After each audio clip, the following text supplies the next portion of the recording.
주님의 평강이 여러분들과 함께 하길 바랍니다.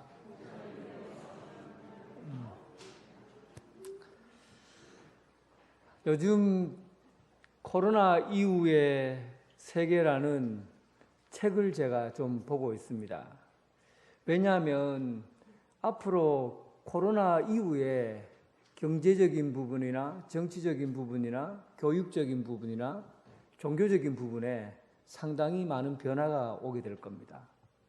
그런데 이 변화가 오기 전에 미리 우리가 준비를 하고 대처를 하면은 코로나 이후에 오는 개인적인 혼선뿐만 아니라 또 구조적인 부분에서도 여러 가지 혼란한 부분들을 감소하거나 더 좋은 방향으로 나아갈 수 있는 기회를 얻을 수가 있어요. 그래서 코로나 이후에 어떻게 교육적인 부분, 정치적인 부분, 그리고 문화적인 부분, 또 종교적인 부분이 대처해 나갈 것인가, 준비하는 과정이 굉장히 중요합니다.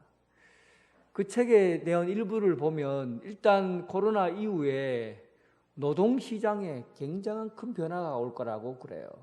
노동시장의 변화.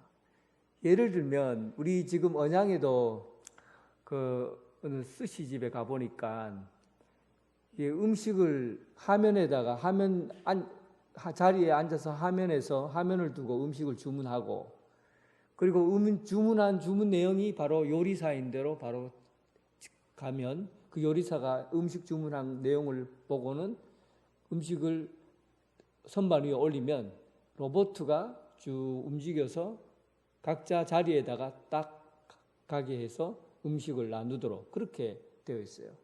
벌써 사람이 거기 들어가서 써야 될 인건 아르바이트생 3명이 자리를 잃어버리게 된 거예요.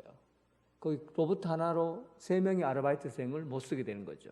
그러니까 인적 자원의 환경의 변화가 벌써부터 오기 시작했죠. 뿐만 아니라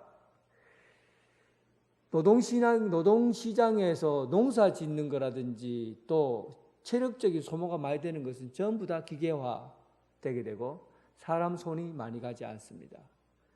그렇게 되면 자연적으로 일자리에 변화가 생기게 되고 사람이 아니면 할 수 없는 일이 있고 반드시 기계가 해야 될 일과 구분이 되게 되겠죠. 그러면 여러분들이 직장을 구하거나 직장을 선택하려고 할 때 앞으로 미래에 내 일이 로봇가 대체할 수 있는 일인가, 아니면 로봇 없이 순수하게 인간이 할 수 있는가를 결정해야 좋은 일자리를 선택할 수 있게 됩니다. 준비를 하라는 거죠. 이제 직장에도 많은 변화가 일어나요. 이제는 직장이라는 그 건물에 가서 출근하고 건물에서 퇴근하고 이런 시대는 점차 없어지게 될 겁니다. 직장에 가지 않나 이런 시대가 아니에요. 왜냐하면 집에서 가택근무로 모든 것을 다 할 수 있기 때문에 일부러 건물을 사서 높은 빌딩을 사서 직원들을 거기서 부리고 할 이유가 없어지는 거예요. 그러니까 각자 집에서 근무하고 그 집에서 결정하면 일이 되도록 그런 시대가 지금도 오고 있고 지금도 앞으로도 그래 오게 될 겁니다. 교육적인 부분에서도 굉장히 좋은 장점이 될 수도 있고 또 굉장히 이제 사람들을 엘리트화 시키는데 어려움을 겪을 수 있는 부분이, 요즘 예를 들면 세계에서 가장 유명한 대학교 하버드 대학이라든지 예일 대학이라든지 MIT 미국 공대라든지 이런 데를 들어가려면 옛날에는 지금은 건물에 들어가서 거기서 시험에 합격하고 그렇게 해서 교수들의 수업을 듣고 논문을 제출하면 거기에 졸업을 하고 그러잖아요. 그런데 앞으로는 지금도 일부는 그렇게 하고 있다고 합니다. 온라인 강좌를 통해서 원격 조정으로 모든 사람들, 누구나 강의를 들을 수 있는 사람은 그 강의에 돈을 내고 신청을 하게 돼요. 그러면 하버드 대학 강사가 신청하게 되면 하버드에서 유명한 강의하는 사람 수업을 하면 그 필요한 사람들이 거기에 수업을 듣게 됩니다. 그리고 거기 온라인에 필요한 돈만 지불하게 되면 수업을 들을 수 있고 그리고 학위를 딸 수가 있어요. 한국에 있어도 하버드 대학교 학생이 되는 겁니다. 그러니까 모든 세계의 사람들을 수준을 보편화시키는 거죠. 그러면 자연적으로 공납금이라든지 이런 것이 굉장히 떨어지게 되죠. 싼 가격에 좋은 대학교 학위를 딸 수 있는 그런 시절이 오게 됩니다. 시대가 굉장히 교육적인 부분으로 보편화되는, 엘리트화되는 것이 아니라 보편화되는 그런 시대로 바뀌어져 가게 될 겁니다. 금융시장에는 엄청난 또 일이 일어나게 되겠죠.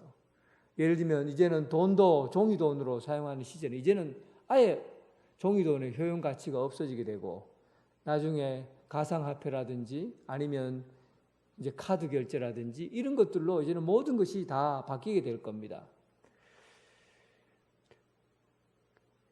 요즘 여러분 부동산에도 가상현실 세계에 부동산 판매하는 거 혹시 봤습니까? 지금 우리가 사는 부동산은 이 지금 눈에 보이는 땅이잖아요. 이걸 땅을 구입해서 한 평에 뭐 얼마 이렇게 사잖아요.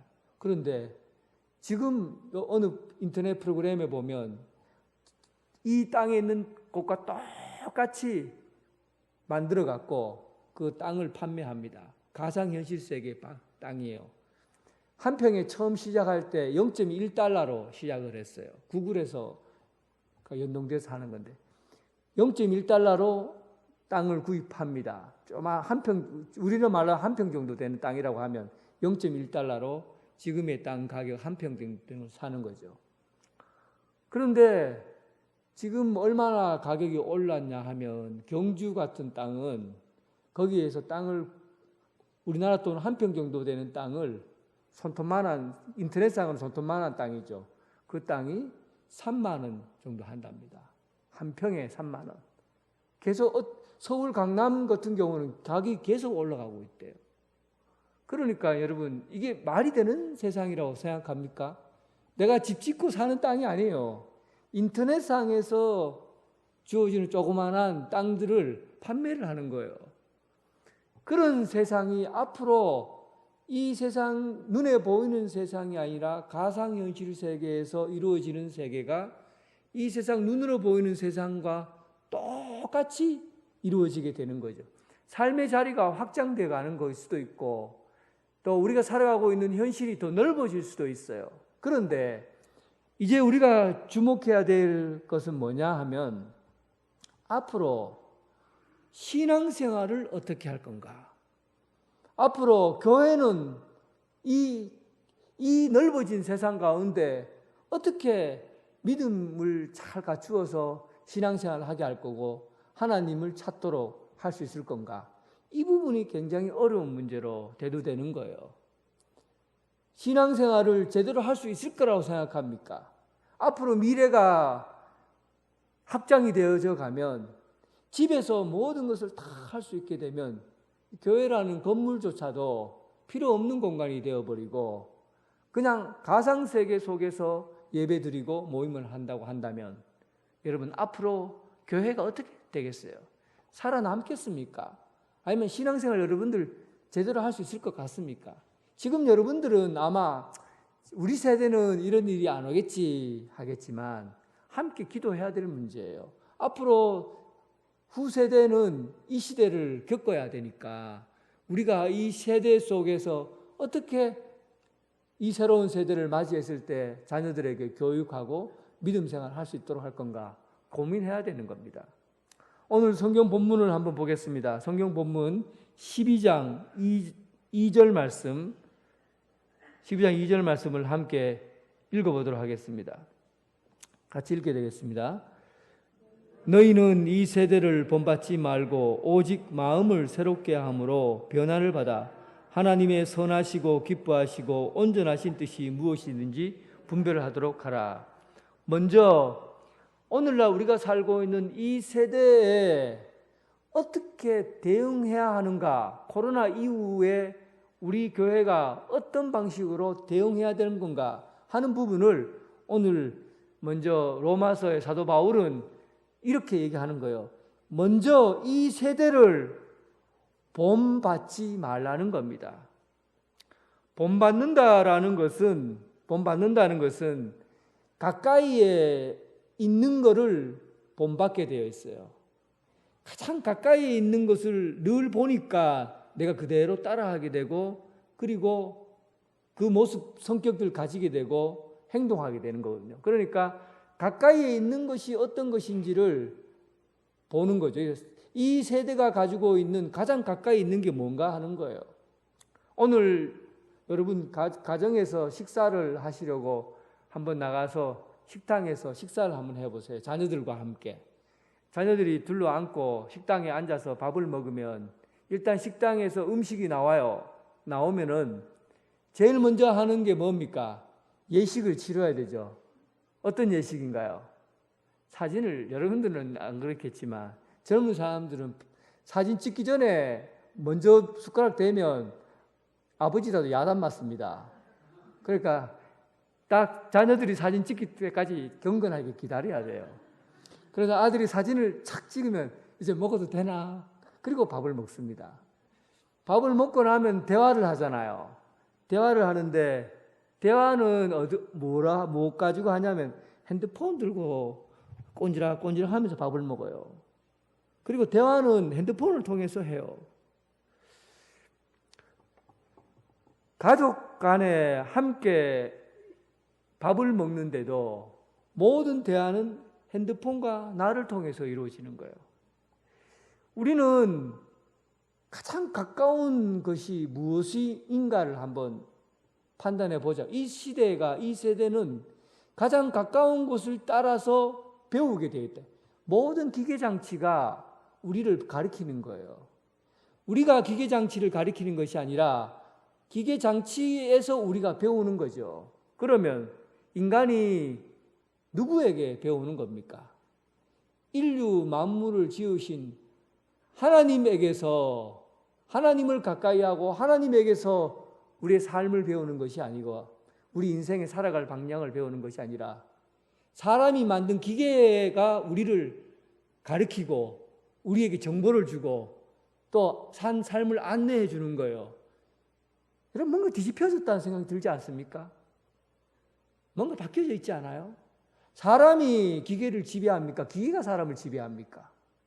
결국은 우리가 무엇을 본받느냐에 따라서 우리 인생이 결정이 되는데, 가장 가까이에 있는 것이 전부 기계예요. 핸드폰, 텔레비전, 그리고 모든 미디어 장비나 이런 것들은 전부 사람에게 좋은 정보를 주기도 하고, 그로 인해서 사람의 모습들의 형태를 바꿔가는 거죠. 그런데 이렇게 이 세대가 가지고 있는 정보를 따라, 이 세대가 가지고 있는 삶의 양식을 따라 가게 되면 결국은 인간은 하나님께서 원하는 인간의 형태를 지니지 못하게 되고, 신앙 믿음의 사람으로 자라지 못하게 되고, 세상이 요구하는 방식에 의해서 움직이는 사람으로 바뀌어져 갑니다. 좀 심각하죠? 지금 여러분들은 이거를 그렇게 대수롭지 않게 여겨지지만 시간이 지나면 지날수록 종교의 문제, 신앙의 문제는 자동적으로 거리를 두게 되어 있어요. 이제 우리는 오늘 말씀을 통해서 이 세대를 본받는 일을 멈추어야 합니다. 지금 우리가 결정해야 될 상황이에요. 이 세대를 본받는 일을 멈추어야 돼요. 그렇다고 지금부터 핸드폰을 다 때려 부시고 텔레비전 바깥에 내버리고 선 다 뽑아버리고 전화기 선 끊고 그렇게 살 수 있습니까? 제가 이렇게 하라고 한다 해도 그래 살 수 있어요? 그래 못 살아요. 어쨌든 모든 핸드폰 그리고 텔레비전 미디어 장비들은 우리가 몸에 붙이고 살 수밖에 없어요. 그런데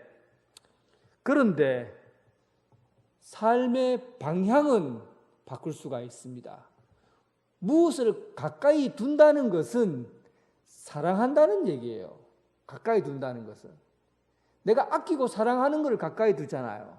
그러니까 가까이 있어도, 내가 손 안에 있어도 사랑하지는 말자는 거예요. 쫓아서 살지는 말자는 거죠. 그러면 우리가 방향을 바꾸어야 되는데 무엇을 가까이 해야 되느냐, 무엇을 사랑해야 되느냐 하면 당연히 예수님을 가까이 하고 예수님을 사랑해야 되죠.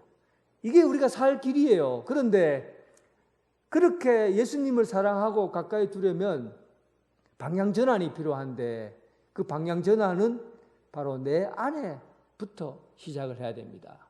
내면의 삶으로부터 시작을 해야 돼요. 이제는 외적인 생활을 그만두고, 외적인 생활은 뭐예요? 세상이 요구하는 가치를 따라 사는 것을 그만두고 세상이 우리에게 요구하는 방식으로 사는 모든 것들을 끊어버리고 내 안을 들여다보고 내 안에서 요구하는 삶으로 돌아와야 돼요. 내적 생활로 돌아와야 됩니다. 그래서 이제 우리가 부흥이 시작되어야 되는데 그 부흥은 바로 내 내면의 삶부터 부흥의 시대가 와야 되는 겁니다. 에스라가 살던 시대, 바벨론 포로 이후의 시대거든요. 구약 성경이 나온 에스라. 그때 바벨론 포로 이후에 고향에 돌아오니까 성전이 다 무너지고 해파되고 성벽이 다 무너지고 신앙이 다 무너져 버렸어요. 그때 성전을 에스라 오기 전에 성전을 세우고 그 다음에 2차 포로 기한 때 에스라가 와서 제일 먼저 한 게 뭡니까? 신앙을 회복하는 거였어요.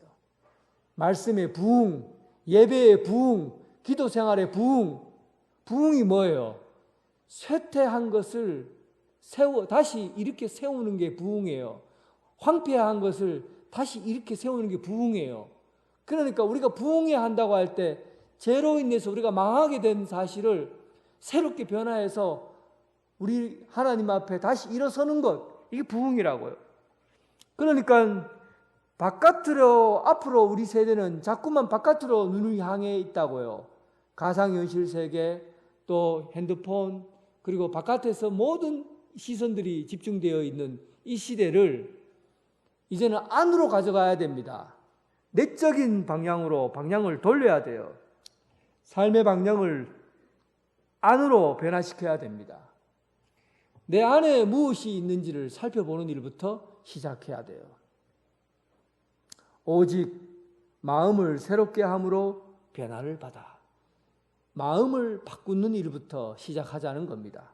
바깥에 보여지는 일보다가 내 안에 무슨 일이 일어나는지 그것부터 시작하자는 거예요.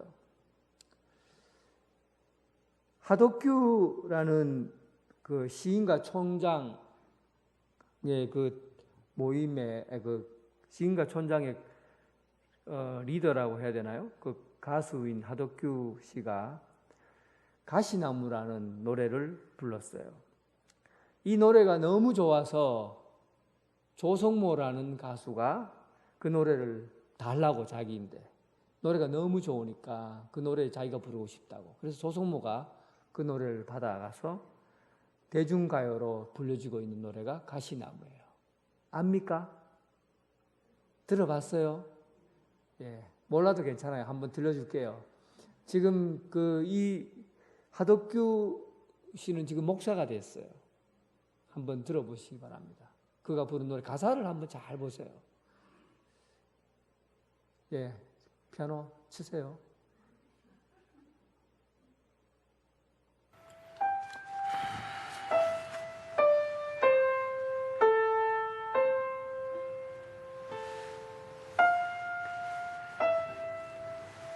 하덕규 목사가 직접 부릅니다. 지금 그 노래를. 내 속엔 내가 너무도 많아 당신의 쉴 곳 없네 내 속엔 헛된 바람들로 당신의 편할 곳 없네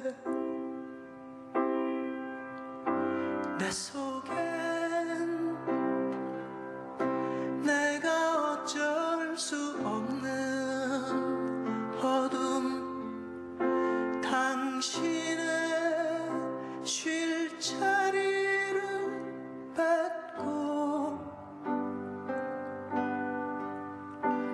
속엔 내가 이길 수 없는 슬픔, 무성한 가시나무 숲 같네. 바람만 불면 그 메마른 가지 서로 부대끼며 울어대고 쉴 곳을 찾아 지쳐 날아온 어린 새들도 가시에 찔려 날아가고 바람만 불면 외롭고 또 괴로워 슬픈 노래를 부르던 날이 많았는데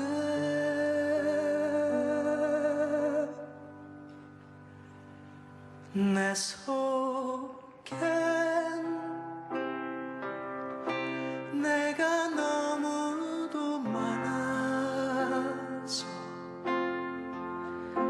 당신의 쉴 곳 없네. 당신의 쉴 곳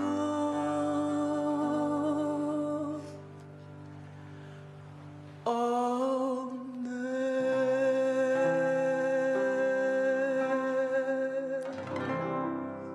이 하덕규 씨가 젊어서 잘 나갔거든요. 아주 유명한 가수고 하니까 잘 나갔어요.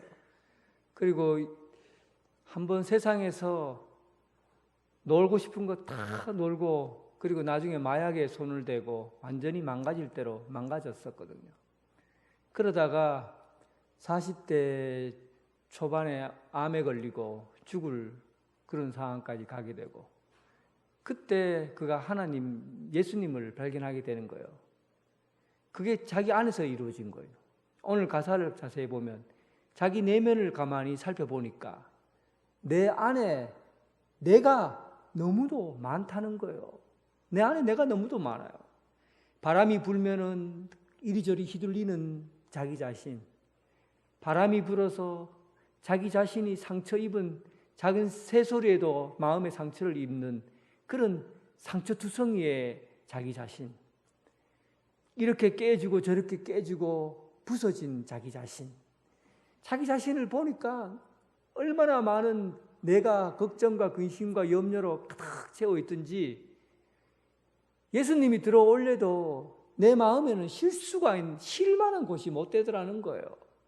예수님이 내 안에 들어오셔야 쉴 수가 있는데 이 내 마음을 가만히 들어보니까 너무 복잡하고 너무 이 걱정이 많고 두려움이 많고 염려와 삶의 어려움들로 가득한 내가 여 속에 있으니까 쉴 만한 곳이 못 되는 거예요. 그때 예수님을 만나서 내 자신이 내 속에 있는 내 자신이 있는 나를 온전히 찾고, 그리고 거짓된 내 자신을 주님 앞에 다 회개하고 내려놓고 난 이후에 주님이 내 안에 들어와 안식하시게 되었다는 겁니다.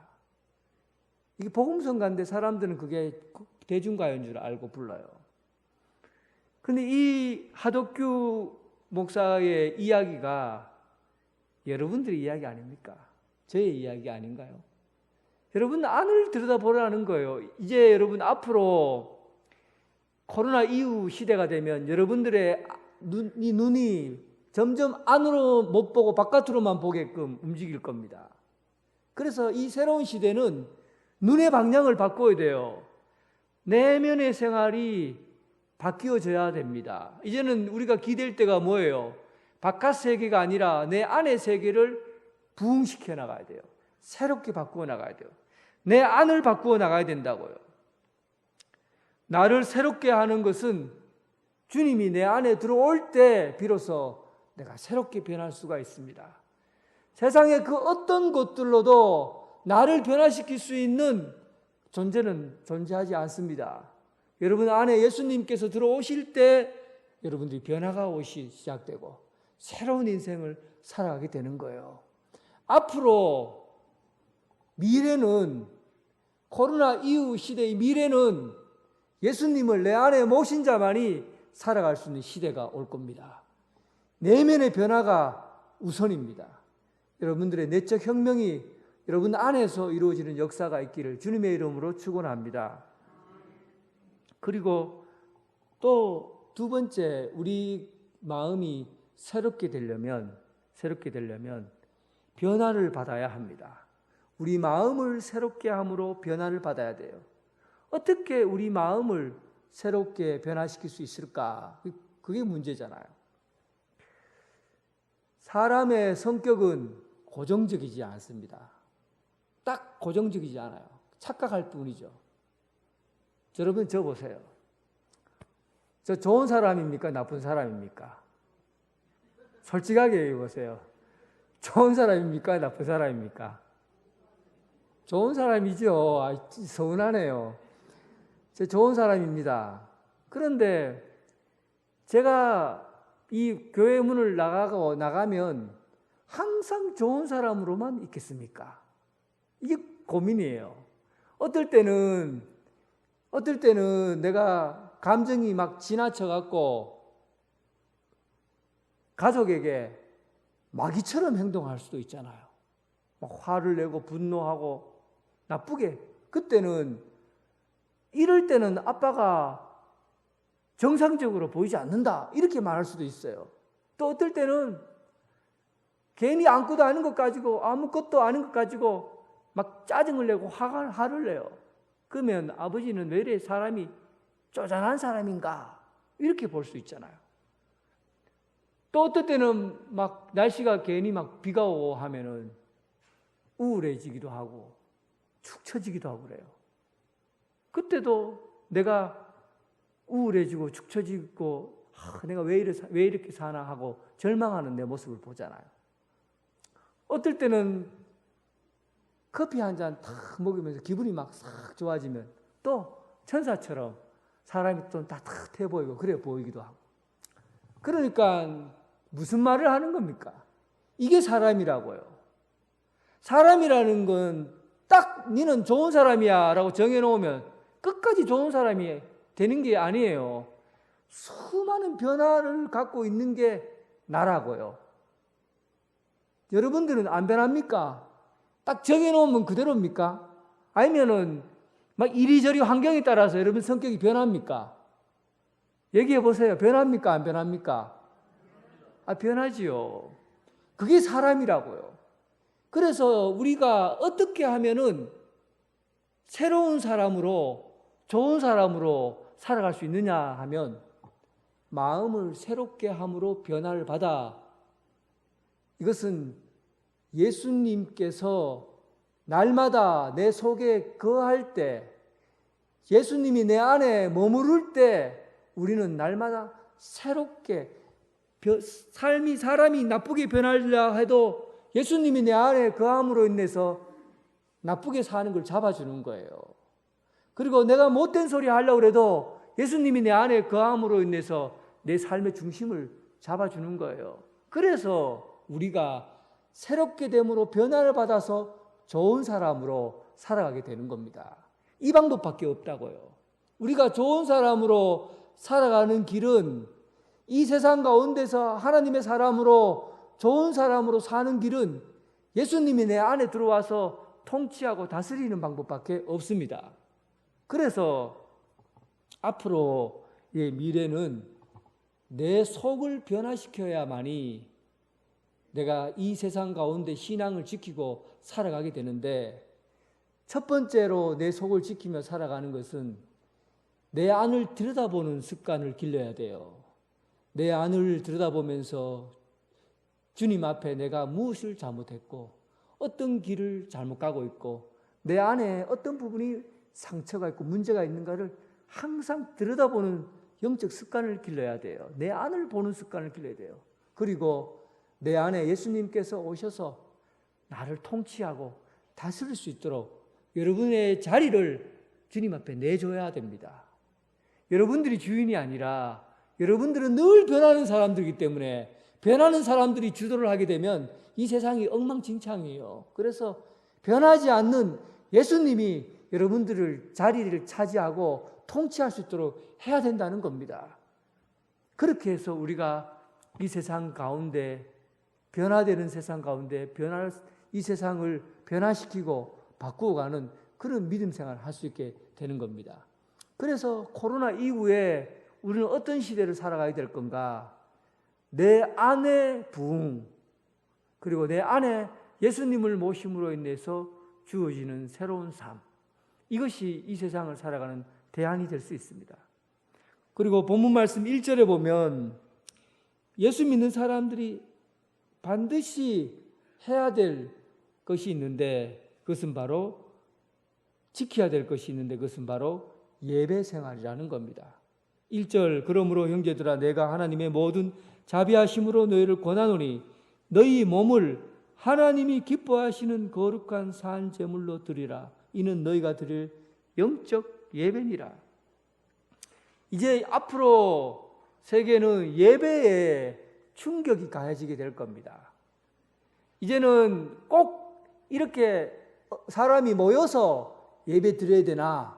그냥 가상 공간에서 이리저리 모여서 전 세계 사람들이 가상 공간에 모여서 예배 드리면 되지.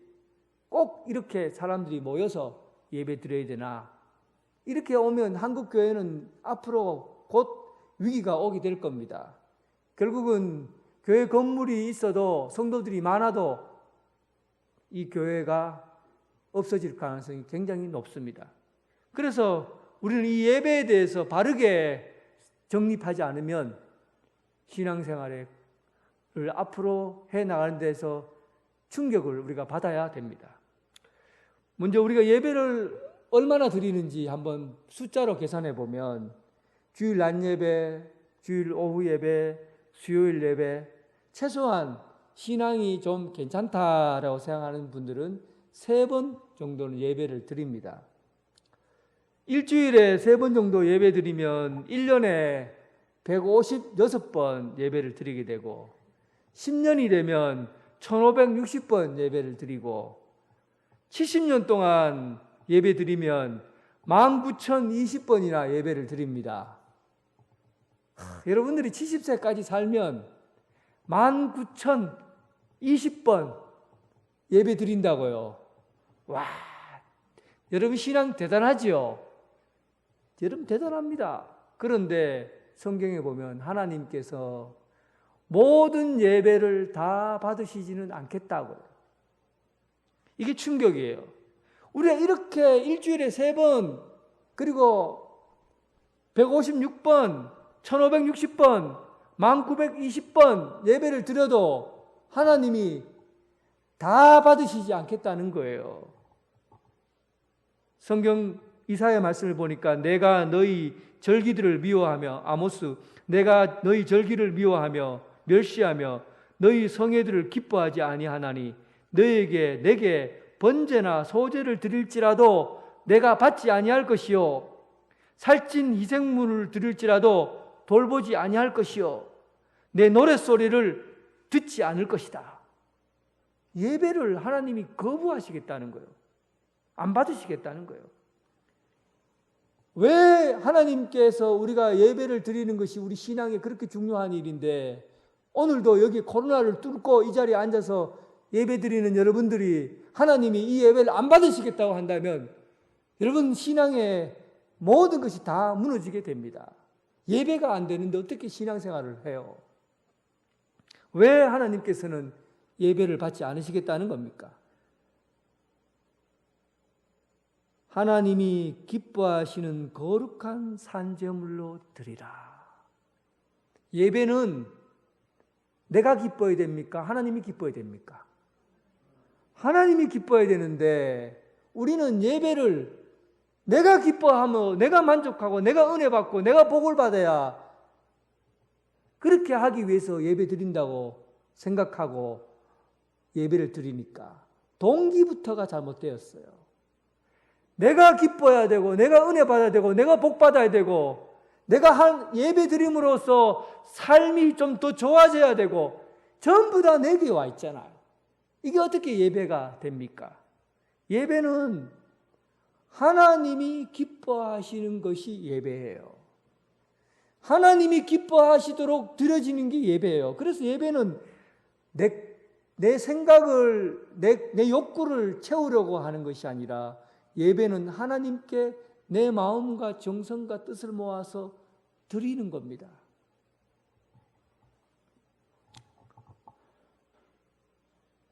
제가 생각할 때 코로나 이후에 온라인 예배를 드리면서 우리가 충격적으로 예배의 자세가 바뀌어져 가는 것을 여러분들이나 저나 아마 동시에 느꼈을 겁니다. 인터넷으로 예배를 드리려고 핸드폰을 딱 켜다 보면 처음엔 TV에도 보다 그 다음에는 핸드폰을 딱 켜면 이런 생각이 들어요. 이 목사님 설교 이제 지겹다. 이거 뭐 꼭 들어야 되나? 다른 곳에도 예배 드리잖아. 그러니까 여러 군데 예배를 이제 들어보는 거죠. 뭐 꼭 언양제일교회 변인도 목사 설교만 설교가 다른 데 목사도 많잖아. 그러니까 서울에 유명하다는 사람 설교 듣고 또 저기 듣고 여기 듣고 설교를 막 잔뜩 듣는 거예요. 여러분, 이게 신앙의 열심이고 예배입니까? 이 생각 속에는 뭐가 들어있는 겁니까? 내 길을 즐겁게 하는 설교를 찾는 거예요. 내 마음을 흡족해 하는 설교를 찾아요. 그러니까 예배는 시장에서 내가 필요한 물건을 사듯이 내가 물건을 고르듯이 골라서 교회도 고르고 물건도 고르고 목사도 고르고 또 물건도 고르고 이거 뭐가 차이가 있어요? 이게 어찌 예배가 됩니까? 그래서 여러분 온라인을 통해서 예배 드린다는 것은 이게 시간이 지날수록 한계에 부딪히는 거예요. 내가 하나님 앞에 몸과 마음과 정성을 드릴 수 있어야 되는데 드리는 것보다도 내 기에 맞게 내 요구에 맞게 선택하게 되고 또 설교만 쏙 뽑아서 듣는다든지 예배가 이루어지질 않아요. 그런데 어떻게 여러분 앞으로 시대가 바뀌어서 이 공간이 없어지고 모이는 시간이 없어지고 가상현실 속에서 예배드리면 이게 예배가 이루어질 수 있겠습니까? 하나님이 기뻐하시는 예배가 될 수 있겠어요? 수천 번, 수만 번을 드려보세요. 하나님이 기뻐하시는가? 언제나 우리의 중심은 하나님께 드려지는 예배가 되어야 됩니다. 온 마음과 뜻과 모든 것을 다해서 드려요. 제가 여러분 우리 교회 오신 분들은 알지만은 찬양대 찬양하고 박수 칩니까 안 칩니까? 우리 교회에서 박수 치는 거 봤습니까? 안 쳐요. 저는 절대 박수 치지 못하게 합니다. 박수 치면 하나님께 칠 수 있겠죠. 사람에게는 박수를 안 쳐요. 왜냐하면 예배가 하나님의 나의 인간의 욕망, 내가 잘했어요, 한번 봐주세요 하고 드려지는 그 예배를 어떻게 하나님이 받으셔요? 성가대가 찬양할 때 우리도 함께 찬양하는 거죠. 잘난 걸 보여주는 것이 아니라 함께 찬양하는 거예요. 헌금을 할 때 함께 헌금하는 것이고 기도할 때 함께 기도하는 거예요. 그렇게 해서 하나님께 드려져야 될 것이 예배입니다. 나를 중심으로 내 생각에 의해서 내 욕구에 의해서 되어지는 예배는 하나님이 기뻐 받으시지 않습니다. 그래서 여러분 우리에게 있어서 앞으로 내적 부흥이 일어나야 됩니다. 내 마음에서부터 하나님을 내 마음에 모시고 내 마음에 있는 생각들을 드러내놓고 하나님께 기도하는 내적 부흥이 일어나고 그리고 예배를 통해서 사람이 기뻐하는 예배가 아니라 하나님이 기뻐하는 예배로 올려지는 예배, 이런 예배가 이루어지면 앞으로 우리 미래는 희망이 있고 소망이 있습니다. 교회가 존재해야 될 이유가 있고 또 여러분 성도들이 함께 모여야 될 이유가 있게 되는 것이죠. 앞으로 우리 미래는 여러분들과 제게 달려 있습니다. 하나님이 기뻐하시는 예배자 되게 하여 되기를 주님의 이름으로 축원합니다. 하나님 아버지 감사합니다. 오늘 이 세상 참으로 앞으로 미래가 암울하고 또 캄캄해져 갑니다. 그럴 때마다 우리가 예수님을 마음에 모시고 예수님이 중심이 되어서 우리 삶을 주도해가는 그런 믿음 생활을 하게 하여 주옵소서. 앞으로 우리 교회를 통해서 무너져가는 교회 예배를 다시 세우게 하시고 무너져가는 신앙을 다시금 세우는 역사가 있게 하여 주옵소서. 예수님 이름으로 기도드립니다. 아멘.